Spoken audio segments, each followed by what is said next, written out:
اس لیے قرآن اس کام کے لیے نہیں آیا۔ علم کشف کے بارے میں وضاحت کریں۔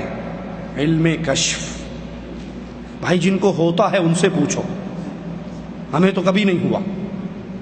مولانا طارق جمیل کہتے ہیں، طارق جمیل تبلیغی جماعت کے ایک بزرگ ہیں، وہ ان کی ایک میں تقریر سن رہا، کہتے ہیں کہ ایک سید زادی والی سمرقند کے پاس گئی اور اسے کہا میں سید زادی ہوں، تو مجھے رات کی پناہ دے دے، میں اہل بیت میں سے ہوں۔ اس نے کہا یہاں ہر کوئی اہل بیت میں ہونے کا دعوے دار ہے، تو گواہ لے کر آ، گواہ لے کر آ، تو اہل بیت میں سے ہے۔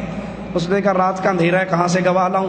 کسی نے کہا یہ تجھے کچھ نہیں دے گا، وہ آگ کا پجاری پارسی بیٹھا ہے، اس کے پاس چلی جا۔ اس کے پاس گئی، کہا میں رسول کی بیٹی ہوں، مجھے پناہ دے دے۔ اس نے فوراً پناہ دے دی۔ اب یہ رات کو والی سمرقند سویا تو اس نے خواب دیکھا کہ میں جنت میں ہوں، بہت خوبصورت محل ہے، تو اس کے دروازے پر اللہ کے نبی کھڑے ہیں۔ میں نے کہا اللہ کے نبی یہ محل کس کا ہے؟ کہا مسلمان کا۔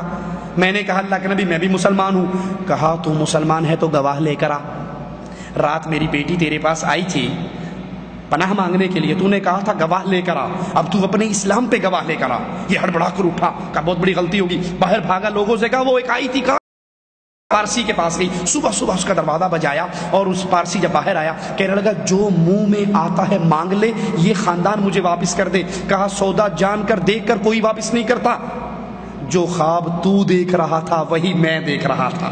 لائن ملی ہوئی تھی، بلیوٹوتھ کے ذریعے ادھر بھی رسالہ جا رہا ہے، ادھر بھی۔ یہ انٹرنیٹ اب آیا ہے، ادھر پرانا انٹرنیٹ، طارق جمیل صاحب کا پرانا انٹرنیٹ چلتا ہے۔ کہا وہی خواب جو تو دیکھ رہا تھا سیم وہی خواب میں دیکھ رہا تھا، جب تو ہٹانا پیچھے ہو کر میں آگے آ گیا تو اللہ کے نبی نے کہا تو نے میری بیٹی کو پناہ دی تھی نا، چل یہ تیرا محل ہے، ہیں؟ تو میں رات تک پارسی تھا، اب میں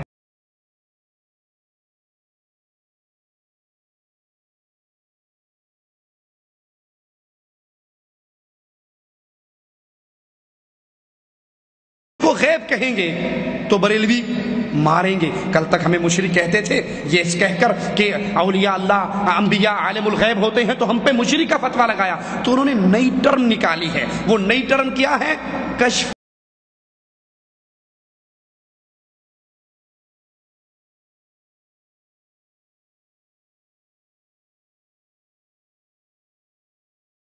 فلاں فلاں پیر تھے، کہا بڑے دل لگی باز تھے۔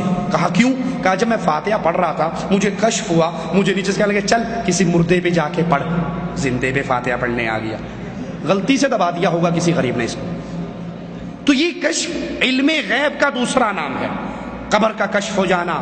احمد رضا خان بریلوی بھی لکھتے ہیں ملفوظات میں، اور مولوی سکریہ بھی لکھتے ہیں فضائل اعمال میں کہ ایک نوجوان تھا، وہ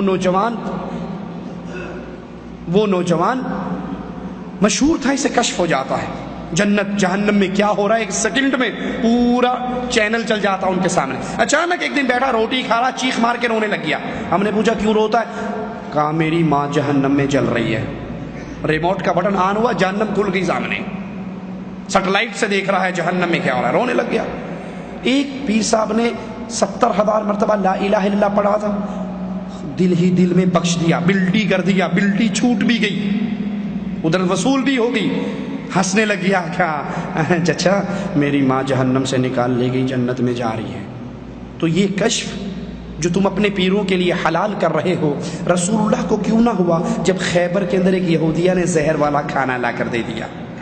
نبی کو کیوں نہ ہوا جب عائشہ پر تہمت لگی؟ نبی کو کیوں نہ ہوا جب 70 قاریوں کو ظالم مانگ کر لے گئے اور شہید کر دیا؟ نبی کو کیوں نہ ہوا جب عائشہ کا ہار گم ہوا؟ نبی کو کیوں نہ ہوا جب ابو سفیان کا قافلہ سمندر کے راستے سے ہو کے آرام